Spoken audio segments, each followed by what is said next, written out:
È arrivato qua il 15 di agosto, cercava da mangiare l'agnello, il mangime o anche tirare fuori il latte dal bidone, qualcosa, finché lui aveva fame. Ho acceso il trattore, radio, la jeep, facevo rumore, qualsiasi per mandarlo via. Ti accorgi per i cani che vaiano, che arriva qualcosa. Anche le pecore fanno il mucchio, hanno paura, si spostano. Lo vedi, lo capisci che è lì. Se ha fame non va via, finché non ha mangiato non va via.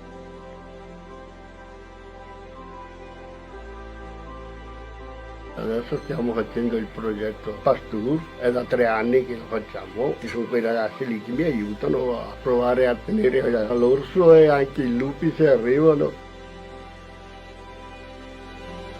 Ho conosciuto questo progetto in università. Sono salita in Alpenel con il pastore Pierino e Federico. Il mio compito era quello di seguire passo passo uno dei due e mi è piaciuto talmente tanto che ho continuato a farlo in questi 3 anni. Mi piace divulgare le regole, le norme che bisogna mantenere in montagna, sfatare i pregiudizi che ci sono sui grandi predatori e aiutare la gente a capire che il pastore non è un alieno, non è un bigotto, non è un buzzurro, ma è una persona intelligente che sa quello che deve fare e ha un sacco di passione, perché se devi rimanere in Alpe per 3 mesi di fila, isolato dal mondo, evidentemente c'è un sacco di passione.